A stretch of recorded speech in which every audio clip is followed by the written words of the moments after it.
this young man right here brought in a poster and says you signed it.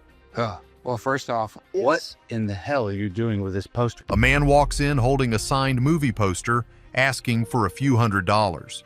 Rick Harrison has seen this 1,000 times, but this time is different, because the celebrity who signed it is about to walk through the door and expose the truth.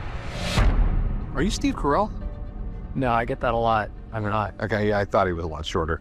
On Pawn Stars, celebrity encounters are more than just a photo op.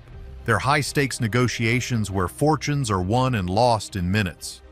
From priceless guitars owned by rock legends to presidential artifacts worth a house, the most shocking deals happen when the cameras are rolling. But what happens when they try to sell something they shouldn't? Hollywood's pawn game. You see, Rick always has a trick up his sleeve. He asked Robert the million-dollar question: was the signature real? Robert, of course, swore it was authentic, but in the pawn business, words are cheap. So Rick decided to call in an expert. This wasn't just any authenticator with a magnifying glass, it was Dennis Quaid himself. The moment the actor walked in, Robert's jaw hit the floor. The fun and games stopped when Rick handed Quaid the poster and asked him point blank if he signed it. Quaid took a look, nodded, and confirmed it was his signature. Robert must have been seeing dollar signs, thinking he had hit the jackpot.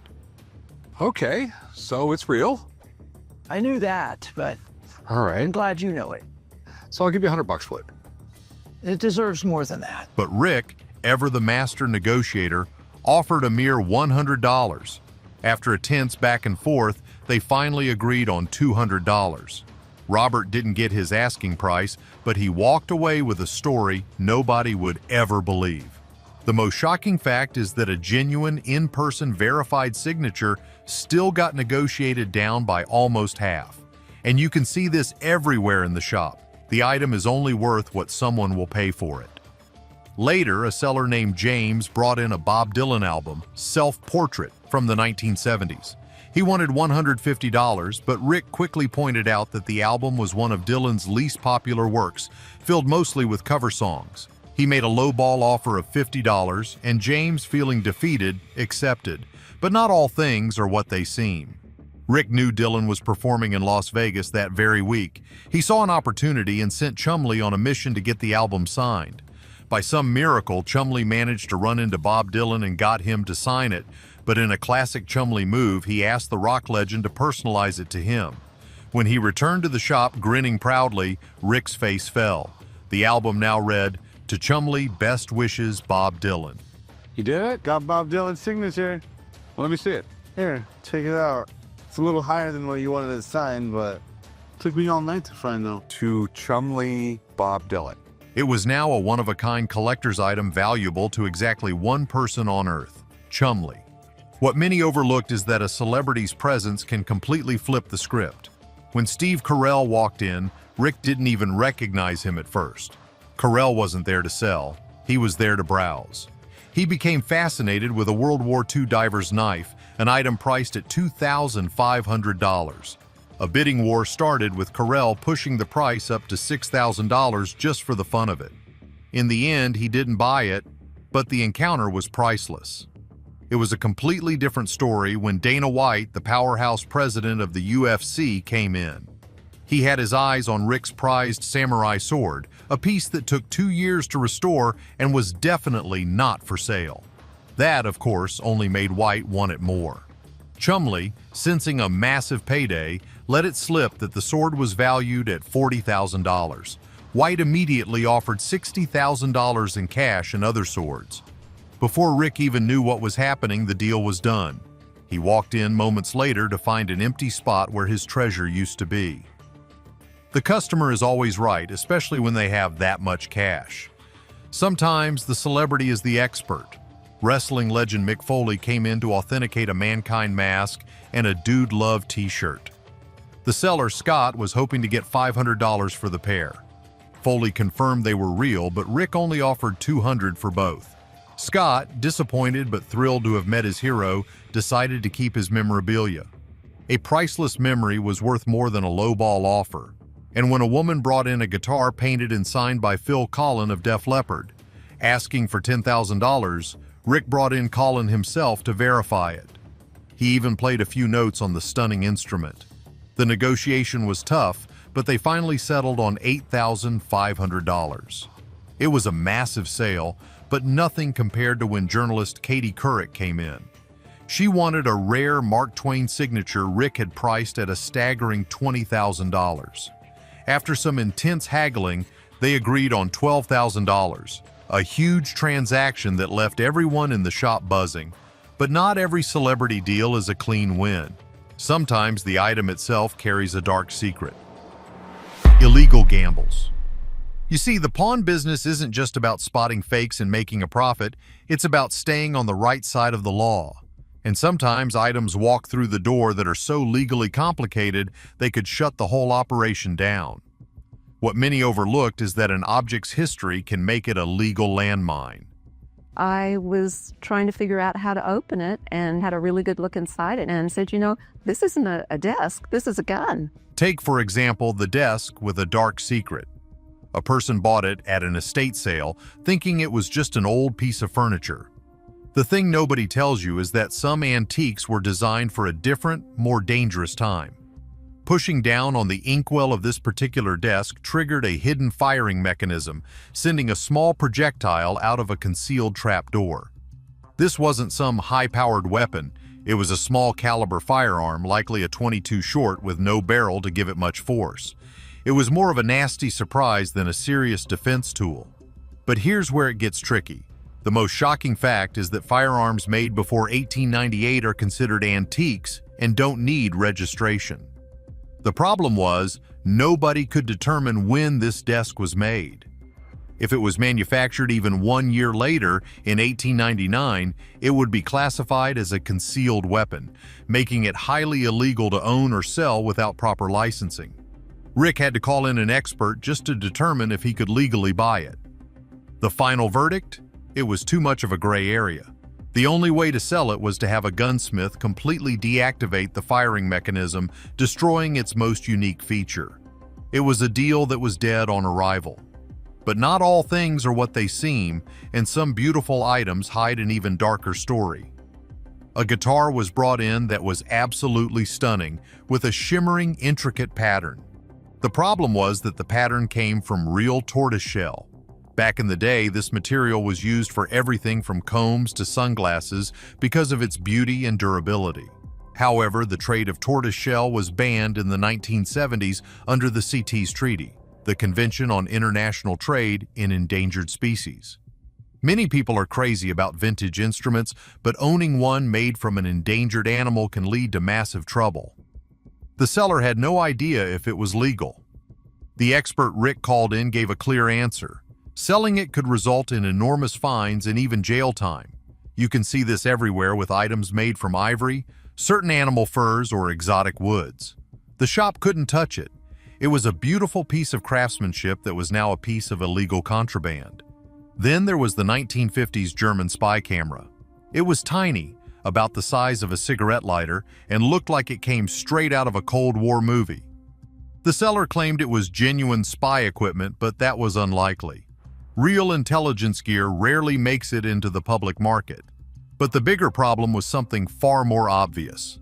Engraved on the camera was a name and a social security number that someone had tried to scratch out. To put it mildly, this was a giant red flag.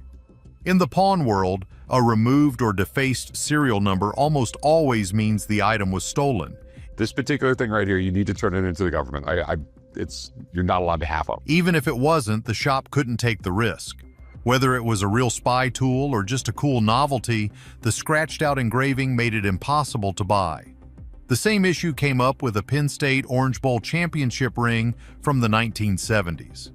Championship rings are always a hot commodity, but this one had its original engraving removed.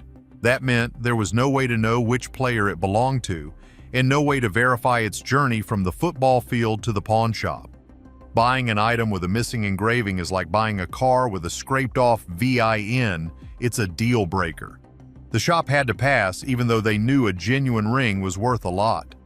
One of the wildest items ever brought in was an ancient silver shekel from Tyre. The most shocking fact is that this was the same type of coin mentioned in the Bible as the payment Judas received for his betrayal. Its historical significance was off the charts. But it came with a modern-day problem. The shop had no way of knowing if it was stolen. It turned out their fears were justified. The coin's original owner had reported it missing, and the police got involved, putting a hold on the item. It looked like the shop was out $1,600. But in a strange twist of fate, the owner's insurance company had already paid out the claim, which meant the coin was now legally the property of the insurance company, who then sold it to the shop. It was a risky gamble that, for once, paid off. These forbidden treasures show the dark side of the pawn business, but what about the items that are just too valuable to believe? The rarest of the rare. The gold and silver pawn shop might deal in strange and forbidden items, but its reputation was built on transactions that are nothing short of legendary. These are the deals involving items so rare and valuable they belong in a museum. The thing nobody tells you is that for every dozen broken VCRs, one incredible piece of history walks through the door, ready to shatter records. Most people who bring in guitars have a dusty instrument they found in a closet, but Vic Flick was not most people. He was the man who played the iconic original James Bond theme.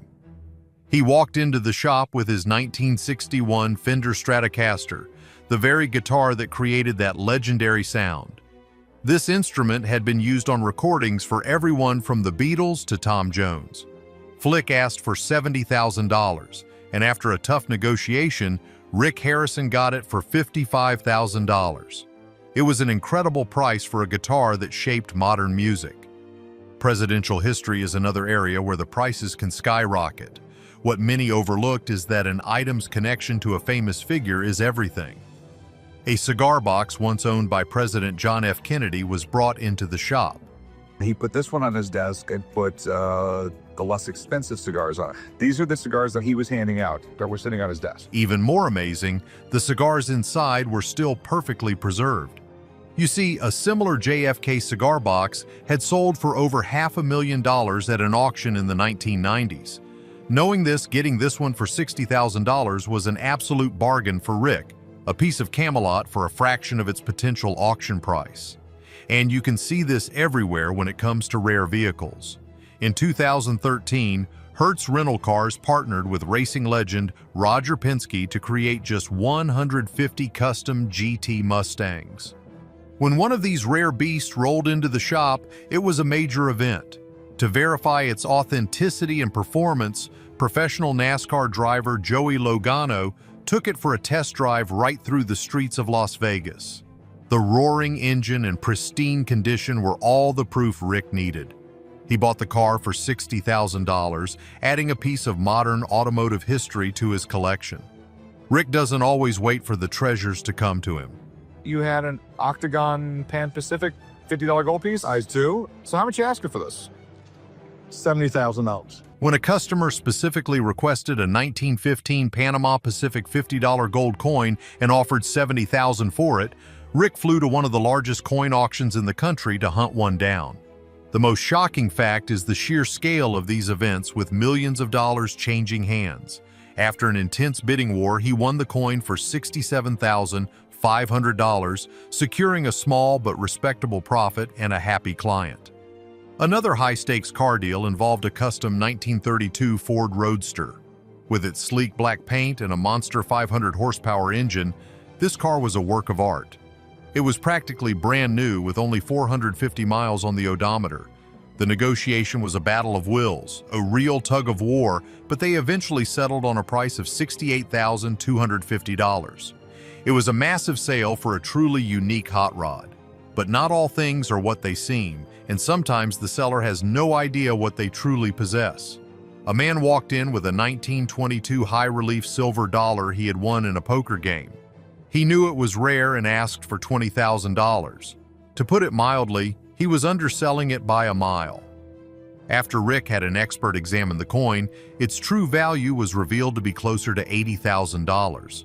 That poker game turned out to be one of the luckiest, and for someone else, unluckiest of all time. So what do you think?